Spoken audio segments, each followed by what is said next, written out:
What's up guys and gals, and welcome to another YugiBOOM deck profile. In today's video, I'm going to be showing off my Trickstar Windwitch deck that I'm going to be using in the San Jose Regionals coming up in April. Let's go team!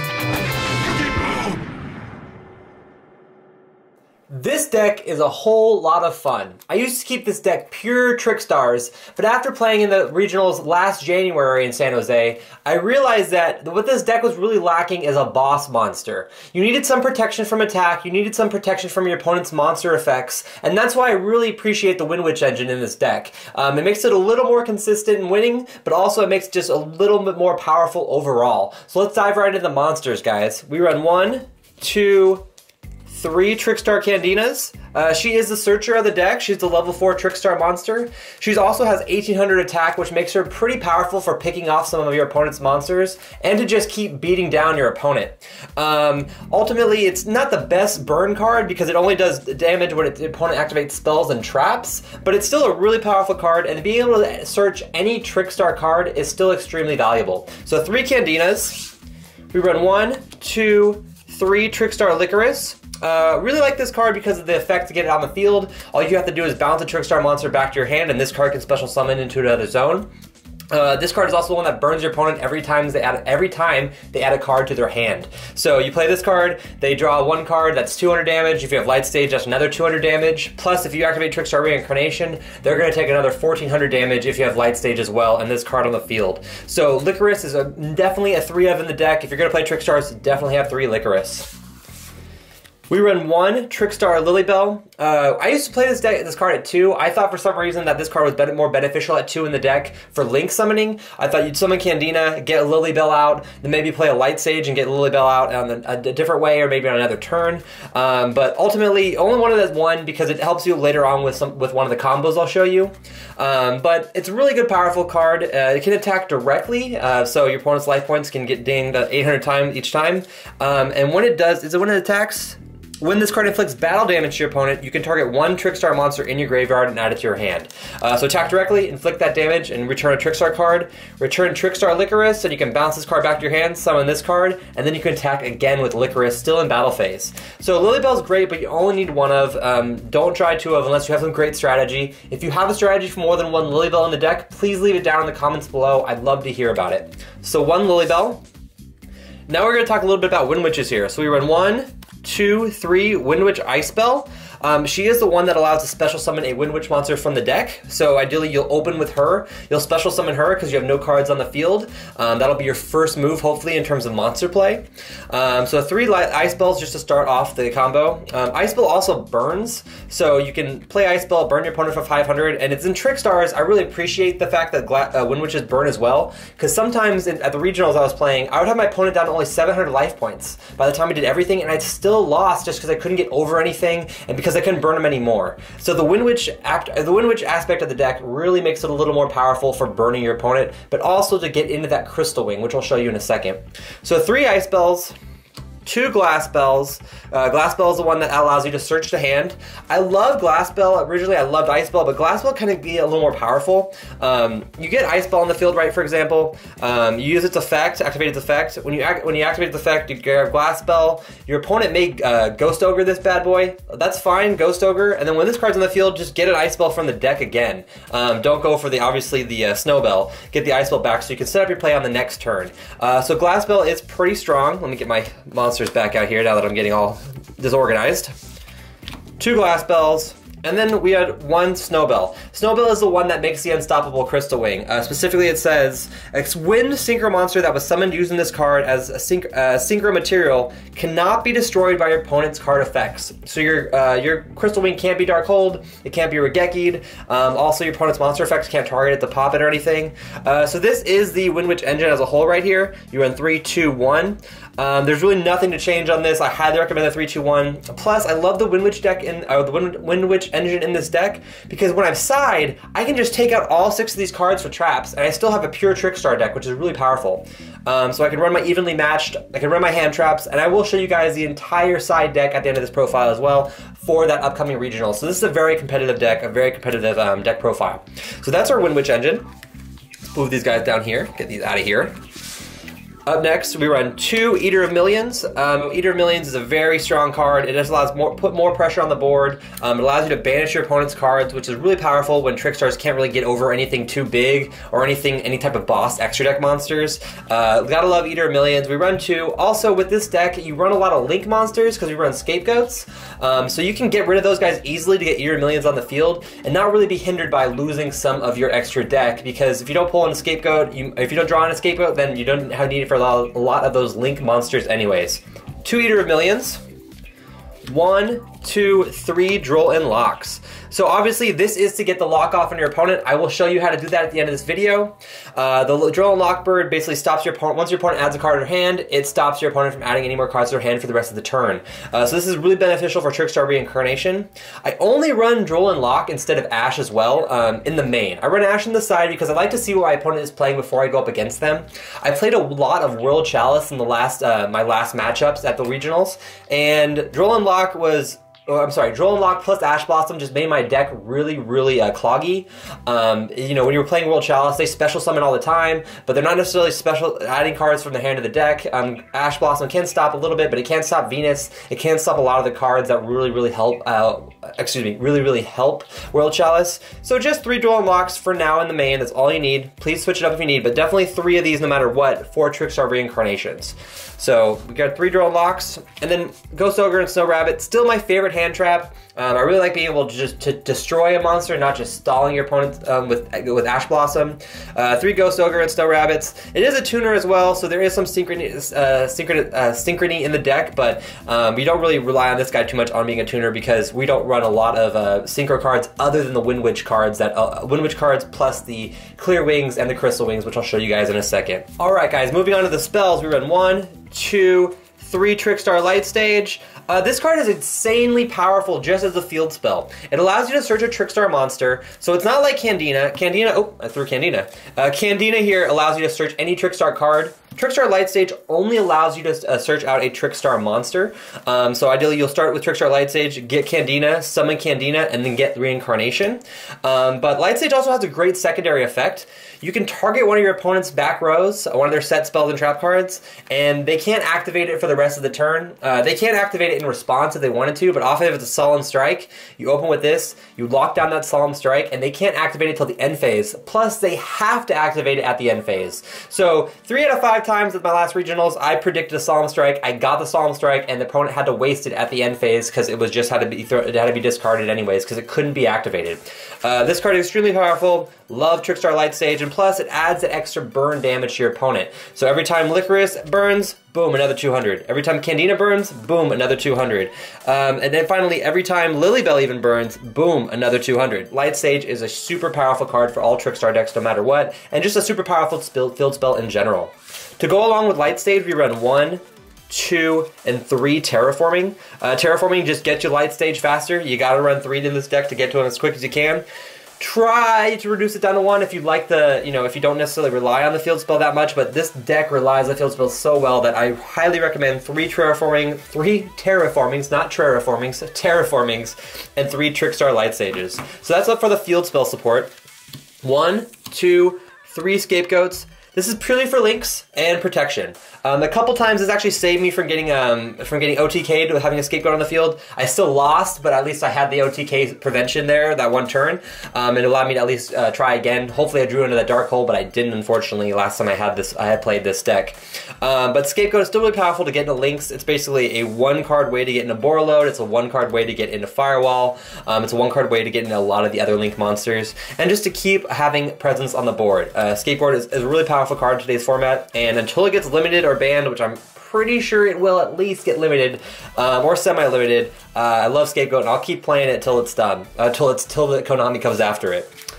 We've got 1, 2, 3 Cosmic Cyclones. In today's format, I really like Cosmic Cyclones. I like being able to banish and not have to worry about the card anymore. Cosmic Cyclone is powerful for that exact reason, but also I'm always an advantage on life points with my opponent until the one turn I lose, or the one turn I lose, or the one turn I hopefully win. But Cosmic Cyclone always puts me not necessarily as a negative advantage to my opponent. My opponent often has down to 2k after all the burning I did, so I can activate 3 Cosmic Cyclones, still be at 5k, and be fine. It's not really a concern of mine.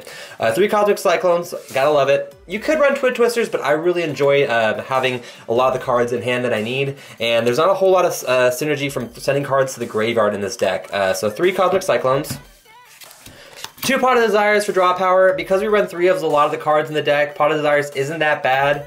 Hopefully you open with a Pot of Desires and your Windwitch Ice Spell, because at that point you can get Ice Spell out, get all the cards you need to get Crystal Wing, and then Pot of Desires freely and not worry about banishing any extra materials. So an ideal hand would be a Pot of Desires, probably a Trickstar Light Stage to start off the combo. A Trickstar Reincarnation hand is great too, plus a Droll, but ideally a Pot of Desires and a Windwitch Ice Spell is a great starting hand no matter what. Those 2 bad boys. And then for the 1-ofs, we run 1 Regeki and 1 Dark Hole. Just to wipe off boards, every deck I own plays these 2 cards. I have considered putting in a Monster Reborn in place of maybe a Dark Hole, or maybe even a Cosmic Cyclone, but Monster Reborn is alright in this deck. You're not really relying too much on getting a monster out on the field, or getting one of your opponent's monsters on the field. You're relying on the burning, and then hopefully the Crystal Wing is that big monster you already have on the field. So if you want, throw in Monster Reborn, but I prefer the spells that I have currently. Alright guys, we got a big trap lineup. We run 1, 2, 3 Trickstar Reincarnation, and that's it. That's all the traps you run in this deck, in the main at least. Trickstar Reincarnation, super powerful card, banishes all your opponent's hand, they can redraw. This card plus the Droll and Lockbird combo is essential. I'll review that at the end of this video too, just so you can see it if you haven't been living under a rock for a little bit and you don't know what that combo is. But 3 Trickstar Reincarnations. The great thing about this card as well is if you have 2 in the grave, you can, in maybe a Candina, and a Candina in hand, you can normal Candina, use Trickstar Reincarnation, summon Candina, put the 2 together to make a Baguska, and then you can Reincarnation as well to get maybe a Licorice on the field. Or if you wanted to, you could have gone 3 into a Link monster as well. But ultimately, Trickstar Reincarnation, very powerful card of the deck, and just one of the more powerful cards in the format. Everyone says this is going to get banned, everyone says it's going to get hit. It hasn't yet, and I'm going to play the heck out of it until it does. 3 Reincarnations to round off the traps. Moving on to the extra deck, we run 1 Windwitch Winterbell. I love this card. This card allows you to, when it's summoned, you summon it with the Snowbell and, the Ice Spell and the Glass Spell. You get Windwitch Winterbell on the field. From there, you can burn your opponent by targeting a Windwitch monster in your grave and burning it for 200 times its level. So we have a Glass Spell, target Glass Spell, you're going to burn for 800. And if you remember earlier in the video, I explained that Ice Spell as well burns for 500. So that's 1300 burn damage right off the bat to your opponent, bringing them down to 6700 before their turn if you're going first. And that allows you to really open up with Licorice, allows you to really open with Candina to keep on burning and to put a lot more pressure on your opponent. So Winterbell is extremely strong. You can also use it to target a Windwitch monster you control, special summon 1 monster from your hand with a level less than or equal to the monster, but cannot attack this turn. You don't really use that much in this deck, but it's good to keep in mind just in case you have any extra Windwitch cards on hand. So yeah, just 1 Winterbell. For the rest of the synchros, we do a Clearwing Synchro Dragon. I'm going to read this card's effect because I get this confused a lot with Fast Dragon. I'll read both of these cards' effects as well as Crystal Wing. I know Crystal Wing like the back of my hand. These 2 cards I don't go into as much, but I'll go ahead and read the effects real quick. Once per turn during either player's turn, when another level 5 or higher monster activates its effect in the field, you can negate the activation, and if you do, destroy it. So any level 5 or higher monster. So if it's extra deck, normal monster, whatever. So this is pretty good against Masterpiece. This is good against some other cards as well. You can, where to leave off of? Once per turn during either player's turn, when a monster effect is activated that targets exactly 1 level 5 or higher monster on the field, you can negate the activation if you do destroy it. If this card effect destroys a monster, this card gains attack equal to the destroyed monster's original attack until the end of the turn. So, pretty powerful. It's got to rely on targeting to destroy another effect, but that first initial effect of level 5 or higher is just kind of a nice little backup cushion. So this card is great to go into if you can't fully get into Crystal Wing, but Clearwing Synchro Dragon is not bad. Clearwing Fast Dragon. I love this card. I got this card from the Shonen Jump manga. Absolutely love Clearwing Fast Dragon. I'll go ahead and read its effect as well. I'm going to skip the Pendulum effect because there's really no point in playing the Pendulum effect because you don't play Speedroids. But during either player's turn, you can target one face-up monster your opponent controls that was special summoned from the extra deck. So think Link monsters here, guys. Link monsters. Until the end of the turn, change its attack to 0. Also, that face-up monster has its effects negated. Boom. So the monster has 0 attack and effects negated. That's great. You can only use this effect of Clear Wing Fast Dragon once per turn. If this card in the monster zone is destroyed by battle or card effect, you can place this card in your pendulum zone. So that doesn't get it in the graveyard, so your opponent can't monster reborn it at least, but ultimately you don't really worry about it going to the pendulum zone that much. You just need to get this card out for its specific use. So that's our three level 7 synchros. Not bad, not bad. And for the level 8 synchro, the Big Daddy, Crystal Wing Synchro Dragon. So this card, if your opponent monster activates an effect, it can negate and destroy. Really powerful. Even if you get baited with this card, it's still powerful to stop a monster effect overall. That's still, putting more pressure on your opponent. Plus, it gains attack. Let me read the whole effect here. Once per turn, when another monster effect is activated, quick effect, during either player's turn, you can negate the activation, and if you do, destroy that monster. If you do, this card gains attack equal to the destroyed monster's original attack until the end of this turn. Nice. So your opponent's turn, if they activate a 1500 monster in effect, it's at 4500 once you've negated it. Pretty powerful. If this card battles an opponent's level 5 or higher monster during damage calculation, this card gains attack equal to the current attack of the opponent's monsters it is battling during that damage calculation only. So another good thing about this deck is if you get the Windwitch engine going off mid game or late game, you can still get this guy on the field, attack for a monster with attack one of their opponent's monsters and activate its effect, and it's still going to go over for at least 3000 because it gains all the original attack. So with Trickstars Keep on Burning, the Crystal Wing aspect of just putting on pressure, being able to attack over a monster and still deal 3000 damage is extremely powerful. So you only need one in the deck. I've never had an option to go for 2, usually because I'm usually banishing some of the other cards with Pot of Desire. So just one Crystal Wing. Alright, going on to the links, we run 1, 2, 3 Link Spiders. This is primarily for the Scapegoats, so just having extra Link Spiders. We run 2 Proxy Dragons as well, so this is purely just to get, some of those Firewall combos, some of the, being able to go into deeper links using those tokens. So yeah, not bad. We run these 5. It allows you to get into some of the bigger monsters. If you want, you might be able to take out 1 Link Spider, you might be able to take out a Proxy, but sometimes I do get 2 Scapegoats, so I like to just have that extra cushion. So 5 of these bad boys. Then we run 1 Holly Angel. I recently just fell in love with Holly Angel again. When I first had it, I loved it. Never got a chance to actually play it, get anything useful. But then recently, in a recent tournament, I was playing this bad boy at my locals, and I was able to use this effect to keep gaining attack by special summoning cards of the field. I kept dealing burn damage, and I kept using the field spells effect as well to add on to that burn damage. It made Holly Angel extremely powerful for that one particular time, and therefore I'm probably going to keep it in the deck, in the side deck for, in the extra deck for the remainder I play this deck. It's really powerful when it needs to be. A lot of people don't go into it all the time, and you don't have to, but there's always those particular uses when you've got reincarnations in the graveyard, when you've got other ways to special summon Trickstar monsters. It's not a bad card to have. So just one of those. 1 Akashic Magician. Same thing with this card. It came out, I hated it, now I love it. I just thought it was kind of a waste of space because I wasn't doing that crazy grinder golem column to get a bunch of cards out. But the 1 Akashic, allowing to return the monster this card, this zone points to, is pretty powerful. Sometimes your opponents will overextend and they'll go all the way over here. You've got the Akashic Magician to just bounce that card right back to their hand. So just 1 Akashic Magician, not bad.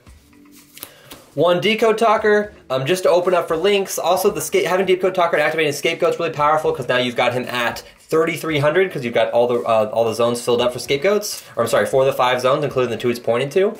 And then also, you can also tribute 1 monster this card points to and negate the activation. So that also does count as tokens. So Decode Talker is powerful to negate activations of targeted cards, plus just have them on the field just to keep opening up more zones. This does suck, the fact that it opens up your opponent to have a zone as well, and that's been burned me as well, but Decode Talker is still a great card to have no matter what. 1 Decode, 1 Borreload. Gotta get into this guy if you can. One of the best cards in today's format. Borreload just constantly just stomps on your opponent's cards. It'll take them, you can attack with your opponent's cards, and they don't have it till the end of the next turn, back in their graveyard, so really powerful. 1 Borreload. 1 Firewall. Love Firewall as well. Same thing, a little more complicated to get into some of the really in-depth effects with this. You need to have a couple, you know, Akashic, Firewall, some proxies. But it is possible with this deck with the 3 reincarnations, with the 3 Scapegoats, and plus, you know, special summoning Ice Spell and do the full combo gets you 3 monsters on the field as well that allow you to link further. So 1 Firewall Dragon, and then 1 Baguska for those 2 level 4 Candinas. Then you also have the, what is it, Glass Spell that's level 4 as well. So another way to get into Baguska. Baguska helped me win a matchup against True Dracos, which is super powerful. And, you know, it is a very good staple to card to have the extra deck right now. Moving on to the side deck, we run 1, 2, and 3 Ash Blossoms. Ash Blossoms is an amazing card in the format, but I put it in the side because I run 3 Drill and Locks. It's that simple. I don't need to keep stalling my opponent from adding to their hand, or from searching from the deck, special summoning from the deck, or standing in the graveyard, because I have the Drill and Locks at least. The Drill and Locks only prevents the adds, but still, Ash Blossoms is great to have on the back burner, because you know, play that first turn, hopefully you're going for the Windwitch engine, you really do a great job of winning, and then on second turn, you add the 3 Ash Blossoms, or sorry, second game, you add the 3 Ash Blossoms, take out the Windwitch cards, and you still are set up for success. So, 3 Ash Blossoms, really powerful card in today's format. Again, keep saying that. I gotta stop saying that in this video. 1, 2, 3, evenly matched. Again, amazing card to play. I recently just got my full playset. I was playing with 2 for a while, but 3 evenly matches is essential, especially if you are going second. So I modified this deck to make sure I'm going first, or if I'm going second, I know what cards I'm pulling in and pulling out. Evenly matches definitely going in whenever I'm going second. Extremely powerful card. Also, it gets around Chaos Hunter, which is pretty powerful because you are doing, your opponent's actually doing the banishing, you're not doing the banishing. So that's just a great little side tip for you guys. 3 evenly matched. 3 anti-spell fragrances. This is mainly for the Pendulum matchup. Plus, a lot of the cards you play, like Scapegoats, it's okay to be set for a turn. Same thing with Pot of Desires. Maybe you want to draw 1 more when your next turn starts before you activate a Pot of Desires, so it's fine to set it. So it doesn't really hurt you that much. Plus, it's such a good advantage against Pendulums that you should definitely run 3 anti-spells in today's format if you're playing Trickstars. 3 anti-spells. 1, 2, 3, old school, super sexy, Legend of Nightmares, or sorry, Labyrinth of Nightmares? Oh my gosh, I forgot what it was. LON, Mask of Restricts. So stops tributing altogether. Your opponent can't tribute anything, purely for True Dracos. So if you couldn't tell, some of these cards besides Ash Blossom and Evenly Matched, I put in for specific matchups. True Draco is continually on the rise now, that spirals are gone, pendulums keep getting hit slowly, so True Dracos is still really powerful. So those 3 Mask of Restricts just to put a pressure on those specific cards. This is all for the regional match, so I know there's gonna be True Dracos, I run 3 Mask of Restricts. Finally, I run 3 Chaos Hunters. This is strictly for the mirror match. There's going to be lots of Trickstars at regionals, and I want to make sure I'm set up for success. So I run 3 Chaos Hunters to make sure that they cannot Trickstar reincarnation me. I got played against. I was playing against True Dracos the second game of that match I recently mentioned, and the opponent got off Chaos Hunter, and I was screwed. I set up myself to activate 2 Trickstar reincarnations on their turn. I couldn't activate anything. My Candina, my Licorice were just sitting there waiting to be attacked, and I lost, I think, within 2 turns, so I just couldn't get back on because I used those resources to get reincarnation and nothing else. So that rounds up the side deck. Really important for today's format to have all these different cards, so make sure you combat all the different structures of decks. One thing I'll mention really quick about the side deck is because I have these 7 cards here, I can just take out all 7 of the Windwitch engine and add whatever side deck cards I need to. So if I'm going up against, let's say I'm going second, I'm going up against Pendulums, I'll take out these 7, I'll probably add in 3 anti-spell, I'll probably throw in the 3 evenly matched, and then maybe 1 Ash Blossom. So that's a really easy, even trade to do, and it's a way for me to keep thinking in a positive way in my deck to make sure that I'm constantly making the best thing possible for each round. So that actually ends the side deck. Yay, let's move on to the combos. The first combo I'm going to show you is basically what you want for your opening hand, and it's a simple 2-card combo. This isn't the best huge board presence you can imagine, but having a Crystal Wing and having a Trickstar Reincarnation plus a Light Stage is really, really powerful. So let me go ahead and show you how to do that. You want to open up with these 2 bad boys, Trickstar Light Stage and Windwitch Ice Spell. If you don't have Light Stage, you can also open up with your single Terraforming. Oops, I'm dropping cards. 1 Terraforming here, but ideally we'll just act like we open up with a Light Stage and an Ice Spell. You know, you can use Terraforming to get Light Stage if you need to. So first thing we'll do is we'll special summon Ice Spell and activate her effect. Now what she'll do is allow you to special summon a Windwitch monster from the deck. Here is where you're going to special summon Glass Spell. So now you've got 2 Windwitch monsters on the field, Ice Spell and Glass Spell. Glass Spell's effect will go off to allow you to search, you'll add Windwitch Snowbell. Snowbell's effect says, hey, if you control 2 or more wind monsters and no non-wind monsters, which you qualify for because you haven't summoned any Trickstars yet, you can special summon this card from your hand. Boom. So now we special summon from our hand and we have 3 Windwitch monsters. So now it's time to do our first synchro move. We are going to synchro into Winterbell with these 2 here. So Glassbell and Icebell synchro into Winterbell here. One thing I just failed to mention, make sure that when you summon Icebell, you use its effect, additional effect, to burn for 500, right? So you burn for 500, then special summon, or actually it happens concurrently, you get to choose, but burn for 500 for sure. So we'll synchro into Winterbell with these 2. Winterbell's effect will activate to target Glassbell in your graveyard, burn for another 800. Ding, ding, ding, ding, ding, that's 1300 damage already. So now you've got a Winterbell and you've got a Snowbell on the field. I'll put this here just so it looks like it's even. So Winterbell and Snowbell right here. Now what you'll do is you'll synchro again. So you'll synchro Winterbell and Snowbell. Because it's a level 7 Synchro monster and a level 1 Tuner monster, you can go for the Big Daddy Crystal Wing Synchro Dragon. Do as I say, or no, sorry, do as I do, not as I say. So Crystal Wing Synchro Dragon. And then the other thing is, don't forget, Windwitch Snowbell allows him to be he cannot be destroyed by your opponent's card effects. So the biggest piece of advice I can give you is make sure you have some sort of dice, some sort of counter that you can put on Crystal Wing Synchro Dragon. I use a little Lickitung that I love. I put on Crystal Wing Synchro Dragon to remind me that he can't be destroyed by opponent's card effects. I've seen a lot of people use this combo, get out Crystal Wing, and then they say, oh, Dark Hole, I guess I'm done. It's basically game lost for me. It doesn't die against Dark Hole, it doesn't die against Regeki. So make sure you have that token to indicate this card is undefeatable by your opponent's card effects. Sorry, not undefeatable, it can't be destroyed. It can be banished, it just cannot be destroyed. So you already have your Crystal Wing Synchro Dragon on the field. We'll act like that's the extra deck zone up there a little bit. Then you'll go ahead and play Trickstar Light Stage. Activate Trickstar Light Stage to search out a Trickstar monster, and you'll get Trickstar Candina. Go ahead and use your first normal summon of the game. Boom, normal summon Candina, activate effect to search, and you're gonna search out Trickstar Reincarnation. So now you can set this and pass. So that was a 2-card combo. You have 3 other cards in your hands. Hopefully you have Pot of Desires, which will help you go into more. You might even have a Licorice too, which was probably the ideal card, so you can bounce Candina back, put Licorice on the field, and then burn your opponents when they add to hand. But for now, that's just a 2-card combo to make this field, and when your opponent starts their turn, boom, you can banish their whole hand. I usually like to banish as soon as they draw, because the second they draw, they know they're playing. If they know they're playing Trickstars, they'll go ahead and start setting cards ASAP. And by the time they set, you can activate Reincarnation and get the full 6 out of their hand. So as soon as they draw, enter standby phase, activate Reincarnation, banish their hand. So that's -6 cards they have now to get over Crystal Wing. Super powerful, absolutely love this combo. And again, that was only with 2 cards. So if you've got Scapegoats, set it. If you've got some Ghost Ogre, some other hand traps, keep them in your hand, get ready.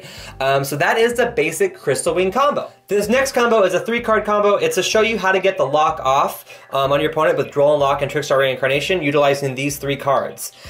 So you need to keep Droll and Lock in your hand, obviously. And if you got Light Stage, great. If you also get Candina, this works too. You just need to get another card to search. Also, if you have Terraforming, it works well. Any one of these 3 cards. We'll go and act actually like we have Terraforming and make it a little different than the last one. So what you'll do is you'll start your turn, activate Terraforming to search, grab Light Stage, activate Light Stage in the field zone, grab Candina by searching, normal summon Candina, and go ahead and get Trickstar Reincarnation. So you have 2 Trickstar Reincarnations in your hand and a Droll and Lock bird. So what you can do now is you can go ahead and set those 2 Reincarnations and pass your opponent. Excuse me. Your opponent will go ahead and draw. Ding, ding, ding, standby phase. Activate the first Reincarnation and let it resolve. Don't chain. Excuse me. You're gonna chain to the add to the hand, nothing else. So Trickstar Reincarnation activates. Your opponent draws their 6 cards. The second they add to hand, go ahead and activate first Chain Link 1, Trickstar Reincarnation, and because the window is still open, Droll and Lock bird them. So now they have to send all their cards, banish all their cards to the Shadow Realm, and they can't add any more cards to their hand. Let me make sure this is in frame here. So you got your 1 Trickstar Reincarnation and Droll and Lock bird. So that's a simple 3-card combo to get to the best possible lock possible. You can also do it with just 2 cards if you have them, but you have to wait for your opponent to add something to their hand. In today's day and age, that's pretty easy to do, but gosh, it is risky sometimes because they can just start setting immediately before they add anything else to their hand, and then it becomes much more beneficial to have had play the reincarnation and get rid of all those cards to begin with versus waiting for the lock. So I'll leave it up to you when to play it, but if you have 2 Trickstar reincarnations in a draw, you're definitely going to get the lock off, especially in standby phase, unless they have like a Cosmic Cyclone or something, because that will interrupt the timing of this. But ultimately, the Trickstar reincarnation and draw and lock you'll have to wait for your opponent to add, but it's still really powerful. If you got these 3, take them down. So hey guys, thank you so much for checking out this deck profile. Make sure you check out YugiBOOM for more deck profiles, more openings. We got some skits coming for you. We got a lot of new content coming for you, and we're gonna start opening up our weekly contests soon. So I hope you guys liked this video. Please leave a comment, let me know how I can change this deck. Like and subscribe for more Yu-Gi-Oh content. And thanks again guys, YugiBOOM!